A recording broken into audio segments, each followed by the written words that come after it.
Hello and welcome to Mythmakers. Mythmakers is the podcast for fantasy fans and fantasy creatives, brought to you by the Oxford Centre for Fantasy. My name is Julia Golding, and in today's episode I am being joined by Andrew Head, our friend from Down Under, from Australia, who is a blind creative and consumer of fantasy products. Is that fair to call you that, Andrew? Yes. I mean, Andrew is my go-to on these matters, and I was raring to talk to him about this new series which Audible is doing with the Harry Potter series, turning it into a full cast dramatization. And as Andrew has so much experience, both as a writer and as a customer for fantasy, I thought he was the perfect person to talk to. So, Andrew, I believe that you have listened to the first two in this series, which is Harry Potter and the Philosopher's Stone, or Magician's Stone for Americans, and Harry Potter and the Chamber of Secrets.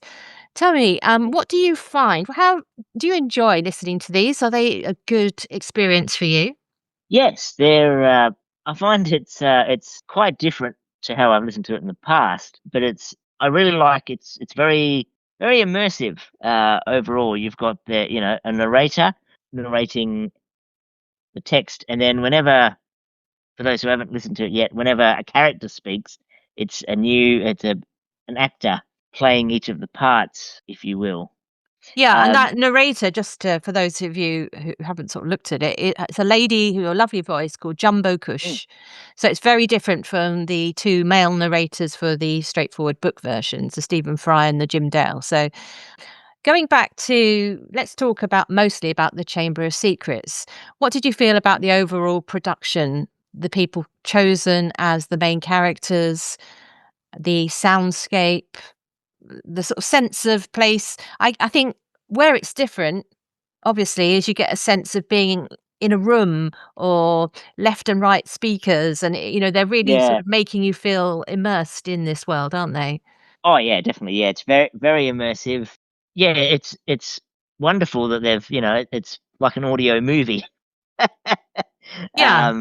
In a sense, yeah, and it's like, yeah, when you hear them running, when they say, oh, they ran towards the door, you hear them running, or with the the flying car, Oh yeah. when Ron says, "Put your foot down, Fred," the car's idling, and when he says, "Put your foot down," you hear it sort of, rev up and drive off, and it's just, yeah, really cool and immersive what they've done. I like a lot of obviously I don't know who all the actors are, but I like that there's lots of actors playing the different parts. I You got really like. Freddie Treadaway is Harry, just to Oh yeah. Mm, and I'll fill you in on some of the others. You can tell me who you like. So you got Max Lester yeah. as Ron Weasley, Yep. Arabella Uh, Stanton as Hermione Granger. Don't you think she sounds exactly like Emma Watson? oh, 100%. Yeah, 100%. It's uncanny. And she's Hermione. I believe is playing Hermione in the TV show adaptation as well. Yeah, so Uh, she's cornered the market on Hermione yeah. Granger for this generation. You got Daniel Mm. Mays as Dobby, and Oh, yep. Nina Wadia as Molly Weasley. A name that a lot of people will know is Simon Pegg as Arthur Weasley, because Simon Pegg has been in the Mission Impossible films. Okay. He's like a Mm. comedian that lots of people Okay. will be familiar with. Huh. Kit Harington as Gilderoy Lockhart. Now, Kit Harington, of Ah, course, yes, was Jon Snow in yes, Game of Thrones. So, yes. Yeah, that's one of the things I was going to. I think he's done a superb job as Gilderoy Lockhart. But for me, it's quite funny because obviously I only know him as Jon Snow, and he's a very good actor because I assumed that his northern accent that he does for Jon Snow was his regular voice. ah, So to hear Kit Harington, you can, how do I put it? You can sort of hear you can tell it's still Kit Harington, with his regular voice, and sometimes at the end of sentences you can sort of hear, sometimes in my head I would go, as a joke, I'd go, "said Jon Snow." Yeah, So yeah, it's quite who bizarre. knew who knew he could actually act? Yeah. And we got Alex Hassel as Lucius Malfoy, Oh yeah. Michelle Gomez as Minerva Gonagall. Uh, uh, Yes.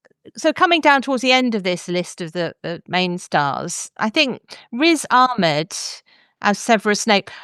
It's so hard to step into the Mm, shoes of yeah. Alan Rickman did Alan such a good Rickman. job. Yeah.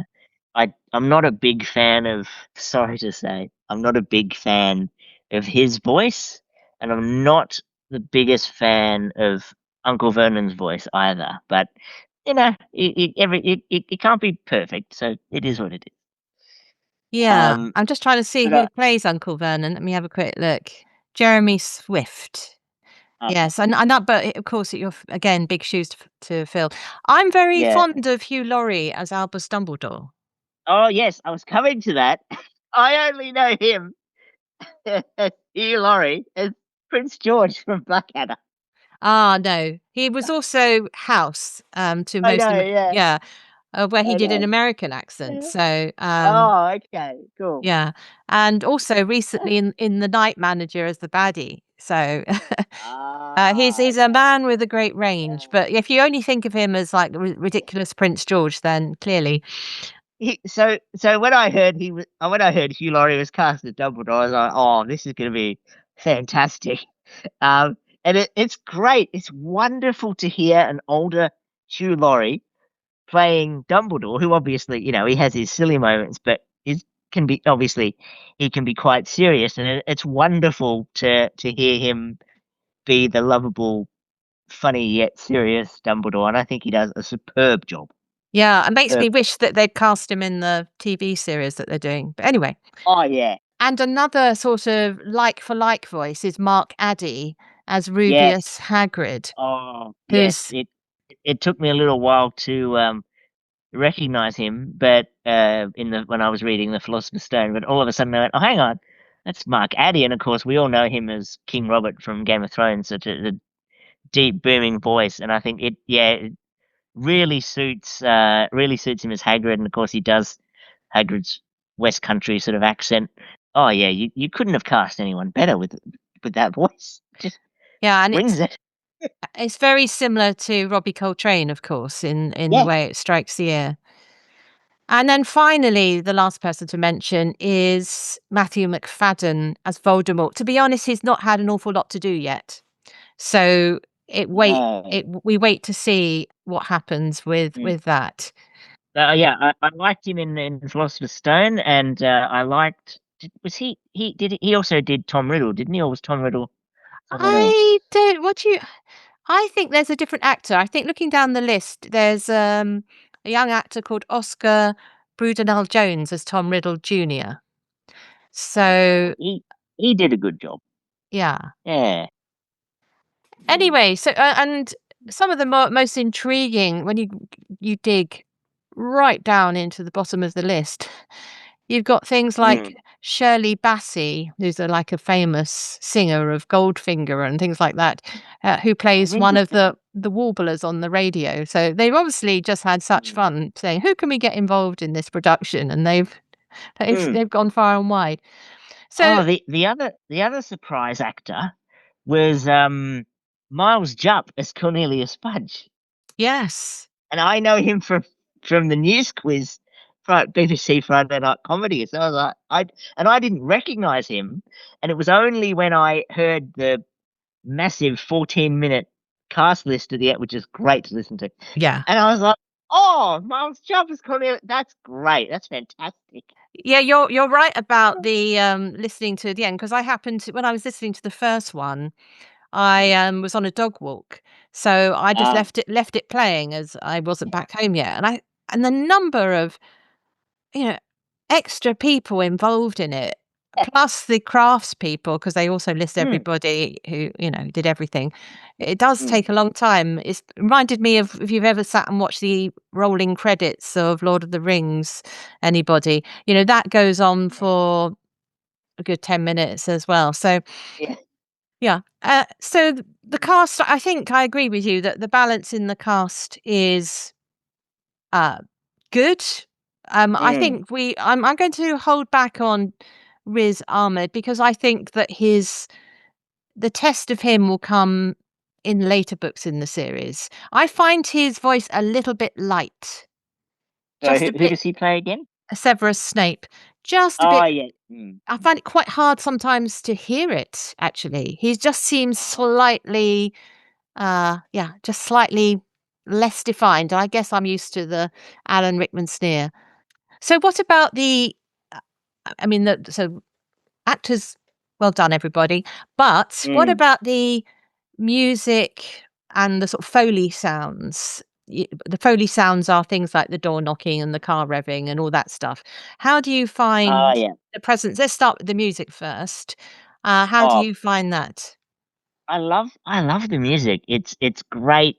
They've because obviously there's the iconic music for the movies. So it's wonderful that they've come up with their own theme tune and their own score for this production. And yeah, they've done a really good job on the main theme. And then how you'll get music at the beginning and end of each chapter. It's yeah, really really lovely. It's you know atmospheric and it helps get you in. I suppose. So I like that. Yeah, there's more music. I guess it does a different job to film music. Yeah, Have you, Andrew? Have you seen Chamber of Secrets with audio description? I have. Yes.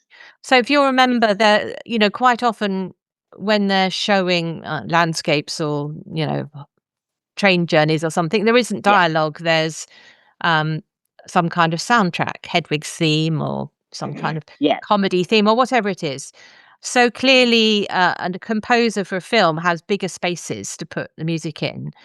The Yeah. job of this composer, I think, is much more complicated because they have to punctuate and not take over. Yeah. Yeah. That's true. I think I wasn't that impressed when I listened to the first one, but it's growing on me, the main Okay. theme, and I can now remember it, whereas I couldn't when I listened to the first one. I don't find it too much of a distraction, which is good. I was worried it was gonna be a bit too Mm. intrusive. What about the Foley sounds? Oh, as I say, it's very, very immersive. It, yeah, really helps draw you in. The scale of detail that they've gone to is incredible. And when they're in the bathroom, which obviously in this one quite a lot, Mm. um, they it echoes, and then it's. I mean, I've sort of when I listen to books, I prefer to have my Bluetooth speaker, but because this is so immersive and rich in audio, I've listened to some of it with the speaker. I've listened to some of it with my noise cancelling headphones. I've listened to some of it with my Apple AirPods, and yeah, it's nice to have headphones in and at different times and get more of the atmospheric sounds of the fire in the background, say in the common room or Hagrid's hut, and just the different sounds of different rooms, like a classroom as opposed to uh, a dormitory or something. So moving on, so we've both been generally impressed by these productions, I Mm. think it'd be fair to say. Oh, and But I will say the actress for Moaning Myrtle did a fantastic job. Megan Richards, there you go. Uh, Megan mm. Richards, well done. The only thing I don't like, by the way, is I don't like the Mm. fact that the twins are the two Weasleys are the same actor. I forgot to mention that. Yes, I agree. I agree. I mean, I assume they did that. So from an audio perspective, and I'm just assuming and using logic, but from an audio perspective, they may have done that to sort of show that they're identical. But I think it's, I mean, in theory, great, but I think it would be better to have two different actors because yeah, it's a bit confusing as to, oh, is that Fred saying that or is that George? No, I Um, don't think it's a helpful confusion either because it's no. identical. So Hamish Lloyd Mm. Barnes is given this job of doing both, and Oh, it must be a lot more work for it. it particularly doesn't work for me when they layer the voices over each other. Yeah, And I don't know why they just didn't find 2 twins or yeah. somebody who sounded a bit like Hamish. Anyway, uh, Mm, that's a cheapskate thing to do, which is weird yeah. considering it's such a massive production. So, Mm. what I wanted to ask you particularly is how does this compare for you to the single reader version? You said to me that you had listened to the Stephen Fry version, which is the one I've Yeah. listened to. Mm. How would you compare if you're gonna listen to this again, are you going to go back to the Stephen Fry version or are you going to go back to this? The full cast is very enjoyable. It's great. It's different, and it's nice to reread it with all this difference. But it can't, in my humble opinion, it it cannot replace Stephen Fry's version. It's just so nostalgic, and it, it he just does such a great job with the narration and the all the different voices he does for the characters. He's an extremely talented actor. It's amazing the different so many different voices subtly changing for all the characters, and yeah, it just can't compare. I mean, I listened to this over and over and over and over as a child. I'd have it like from 11 to 18, 19. I'd put it. I'd read the books all the way through, but then at not sometimes I'd go through periods at night where I'd just go from book 1 to 7 and start listening to a new CD each night and just fall asleep to Harry Potter, basically. So it's been, and it's Yeah. still not gotten old. I still love the books as much as ever. So yeah, it can't replace that. But in saying that, I do hope that maybe there's young blind children listening to this, listening to the full cast editions for the first time, and if that's what gets them into Harry Potter and they enjoy it, and this is the version that they prefer, well then that's great. And if it does that job, then that's wonderful. I guess this rather sort of touches on this phenomenon that we're going through at the moment of Mm, there being these dramatized full cast versions of books which are written for reading or mm. reading out aloud. What do you feel about this? Have you listened to any? Is this the first one you've listened to like this, or are there others you've already tried where they've done this? Well, the only other one that springs to mind immediately is Philip Pullman's His Dark Materials, where there's no music, well, there's a bit of music. There's no folio sound effects in the background, but it's Philip Pullman reading the story, and then all the actors are voiced by different people. Do you think it works because they haven't adapted it for?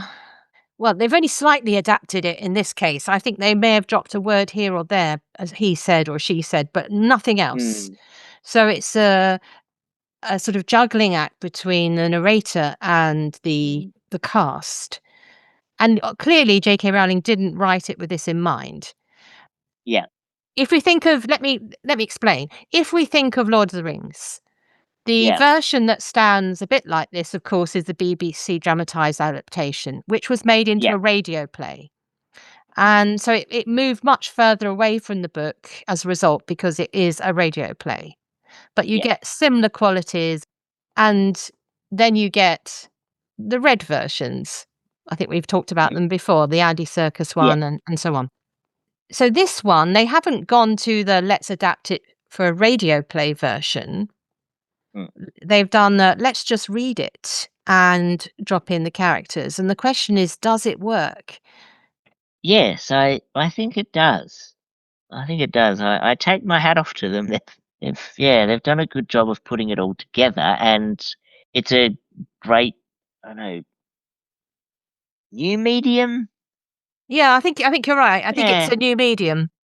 yeah, yeah. It's great. It'd be interesting if they're going to bring out more books like this. It'd be interesting to see how they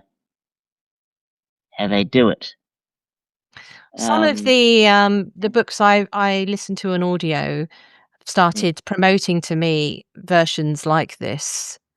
For example, okay. some of the books by Ilona Andrews.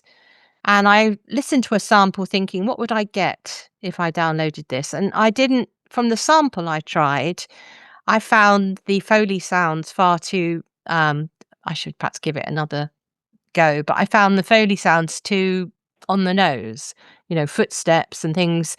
Clearly, this has had a lot more money spent on it, and it's been Yeah. done to the most professional standards you can. So Mm, this is, I think, like the peak version of this. okay. Yeah. Whereas in some other versions, it's just a bit distracting. So I'm interested to see how it develops. Also, the other thing is that I think Harry Potter itself, because of the sort of dialogue-driven nature of it and the banter and what have you, works quite well with voices reading out. A book that is Mm, more reflective with, or it only works with certain points of view, doesn't it? So a third yeah. person point of view with a narrator seems to work. Whereas if you're doing a first person story, it would be funny. How would that work? So they've picked the right one to try. Yeah. I hadn't thought of that actually. Mm. But Yeah. maybe we should keep an eye out for some, because they're going to be doing more of this because they can get us all to Mm, pay again, can't they, for yet more product? yeah. And Yeah. see Mm, what style of books works best. But yeah. yeah, so they've just done. I've started listening to The Prisoner of Azkaban, which so Mm, far is actually my favourite of the three. Which I also oh, like it as a book. yeah. Um, because Mm, of the murder mystery feel of it. Uh, yeah. and then I haven't got to that bit yet, but the sort of how you solve all the problems in the plot with the time turner. Um, but Oh, yeah, I'm actually enjoying that one most out of all of them. So if you haven't got to that, I okay. think you've got something to look forward to going forward. Yes, I'll be particularly interested.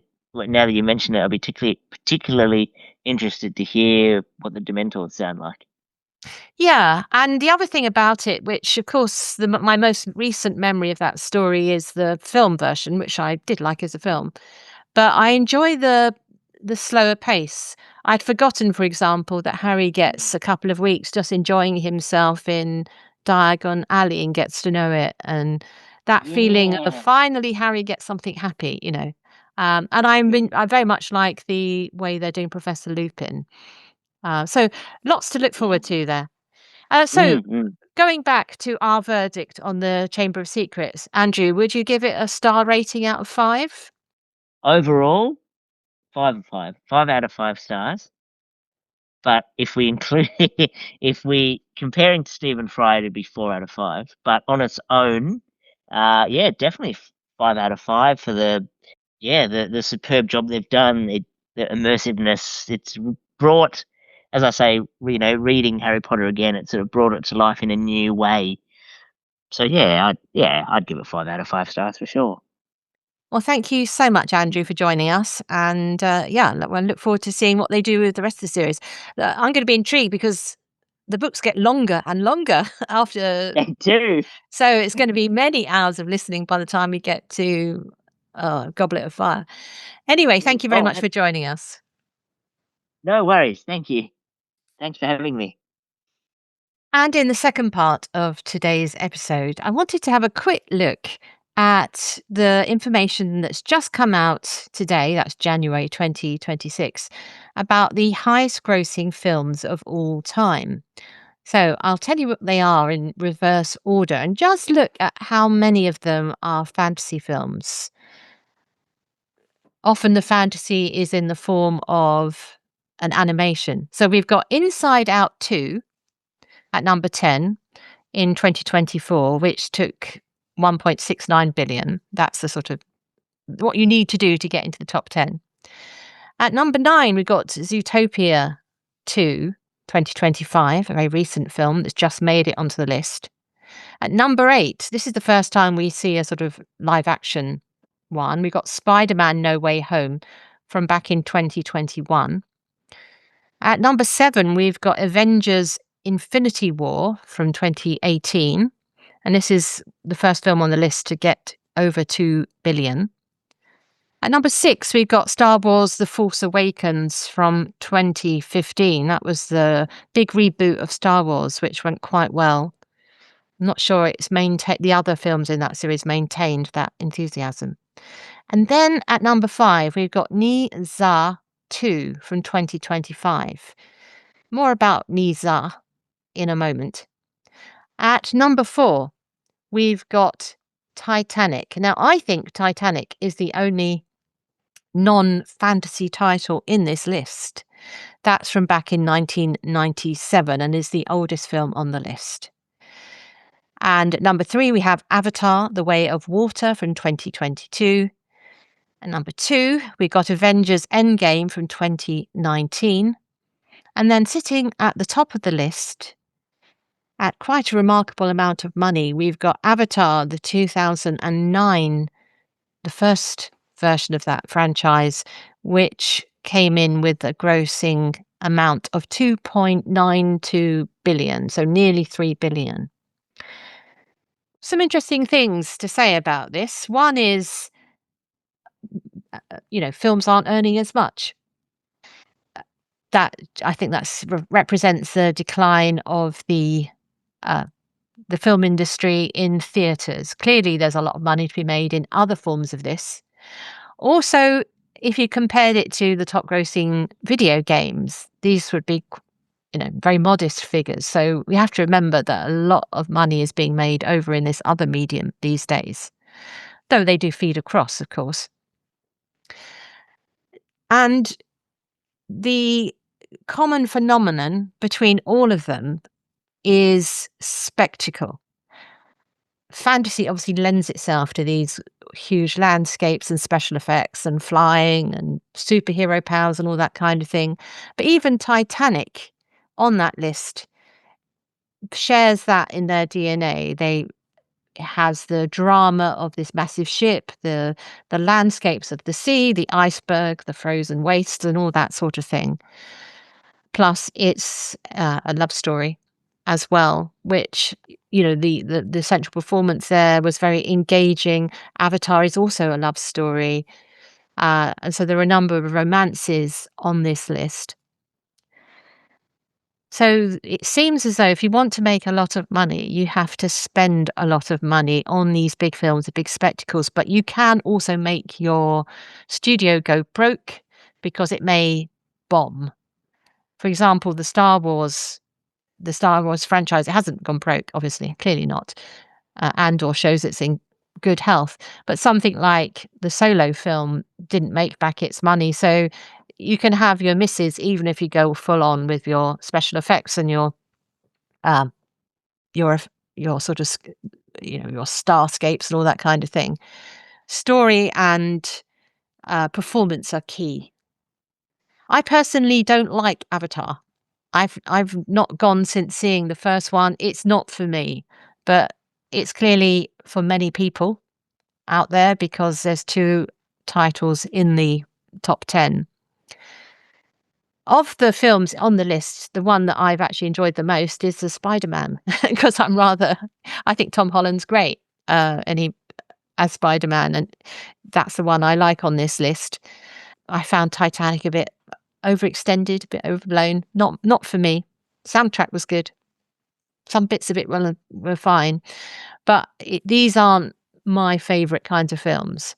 What do you think? I mean, it's down to taste, isn't it? And what they're looking at here are films which are able to play to the biggest common denominator in the world. So we may have our favourite homegrown films, but these ones are able to appeal to a wide audience.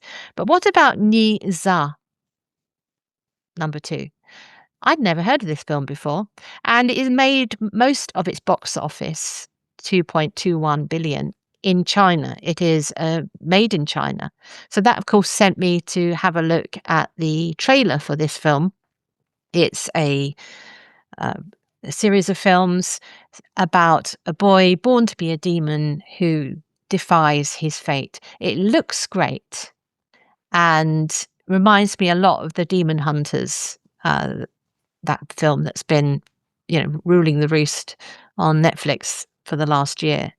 And it's interesting to see a shift to particularly animation coming out of the East, from Korea, from China, Japan, of course, for many, many years, and how that's appealing to a world taste. I think it's good because it gives us different stories, different images, different ideas about folklore and mythology. So it adds to the world's stories. I'd be very interested to see this. I wonder if I'll have to look up, see if there's a version that I can access. What is missing for me, of course, is there is no Lord of the Rings. None of the 3 films make it on here. There is none of the Narnia films. It'd be interesting to see if this starts to change when the new Narnia films come out. But these huge films with the Marvel Universe behind them or Star Wars behind them, have they reached their high tide? And is there now a draining away from that kind of film until a new franchise comes along? I don't think any of us know what it will be. And also, it reminds us of the importance of animated films. Clearly, that appeals to a kid audience, the kind of film you take a birthday party to. But they are also incredibly expensive to make. You wouldn't think that, would you? You would think, oh, surely building sets and all this kind of thing, that is more expensive. But no, an animated film is a very expensive thing to make. If you get it right, though, you can make a lot of money. But it does remind us that fantasy is what sells, be it superhero, be it blue creatures from another planet, be it space opera or clever, witty, Inside Out style drama or animal fables. Fantasy is what sells. So I can report today that a fantasy is very much alive and kicking as a genre in the film industry. Thank you very much for listening.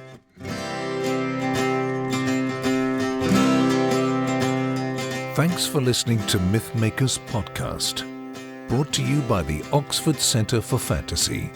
Visit oxfordcenterforfantasy.org to join in the fun. Find out about our online courses, in-person stays in Oxford, plus visit our shop for great gifts. Tell a friend and subscribe wherever you find your favourite podcasts worldwide.